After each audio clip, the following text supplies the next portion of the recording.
মহিলাদেরকে ইসলামী আন্দোলন করতে হবে। অনেক হুজুররা বলেন যে শুধু 4টি কাজ করলে হবে। আসলে মহিলাদের কাজ কি, এই বিষয়ে বিস্তারিত বলবেন দয়া করে।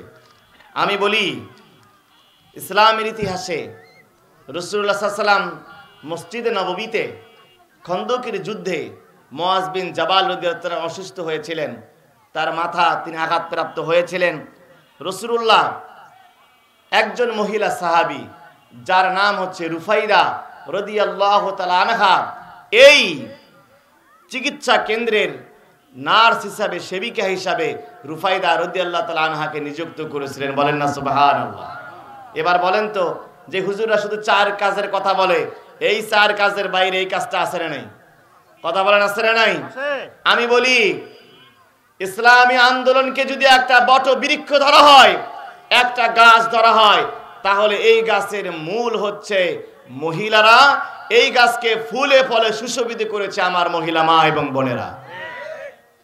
ইতিহাস বিকৃতি যে সমস্ত হুজুর মোল্লা মুন্সিরা আজকে বলছেন ইসলামী আন্দোলন শুধু পুরুষরাই করবে, মিথ্যা কথা।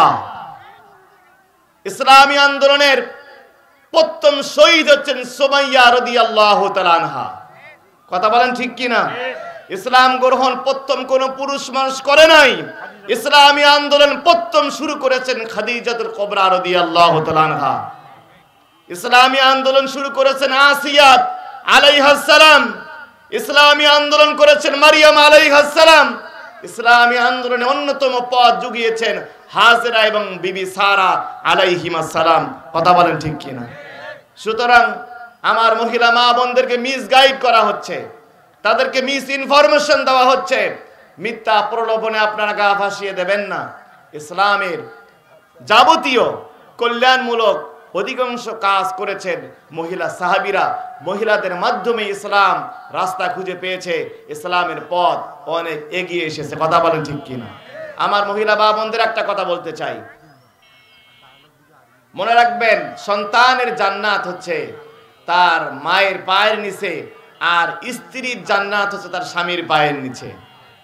অনেক মহিলা মা বোন এমন আছে সারাদিন ঘোমটা 7 পর্দার বোরকা পরে রাস্তায় ঘুরঘুর করে ঘুরে বেড়ায়, স্বামীর সাথে ভালো ব্যবহার করে না। মনে রাখবেন, আমার মা বোনদের বলতে চাই, আপনার সব থেকে বড় পীর হচ্ছে আপনার স্বামী। কথা বলেন ঠিক কি না? একজন মহিলার সব থেকে বড় পীর তার স্বামী। রাসূলের হাদিস, রাসূল বলছেন, তোমার স্বামী যদি নিষেধ করে নফল রোজা রাখতে পারবে না, ওই মহিলার নফল রোজা রাখা হারাম। তখন আদেশটা করেছে তোমার স্বামী। এখন কিছু মহিলা বক্তা বের হয়েছে, এই মহিলা বক্তাদের মাধ্যমে মহিলাদের ক্ষতি সব থেকে বেশি হচ্ছে। কিছুদিন আগে আমার গ্রামে একজন মহিলা বলতেছে যে শরীফুল, একজন মহিলা বক্তা এসে বয়ান করে গেছে, কোন মহিলা মানুষ যদি বড়শি দিয়া পুকুরে, নিজ পুকুরে মাছ মারে, তাহলে তার স্বামী 3 তালাক হয়ে যায়। জীবনে কোনোদিন মাসালা শুনছেন? যে মাসালা কোনোদিন কোথাও শোনেন নাই, এই সমস্ত মাসালা বলে বেড়ায় মহিলা বক্তারা অধিকাংশ। তবে হ্যাঁ, যেমন তেমন মহিলা বক্তার বয়ান শোনা যাবে না। কণ্ঠ ভালো, সুর ভালো, আর আপনি মাহিল হয়ে গেলেন, মিথ্যা কথা। মহিলা বক্তার বয়ান শোনার আগে শুনবেন ওই মহিলা বক্তা ইসলামী আন্দোলনের সাথে আছে না নাই, দিন কায়েমের সাথে আছে কিনা, ওই মহিলা স্বামীর সাথে তার ভালো সম্পর্ক আছে কিনা, দ্বীনি জ্ঞান তার ভিতরে আছে কিনা। কথা বলেন ঠিক কিনা?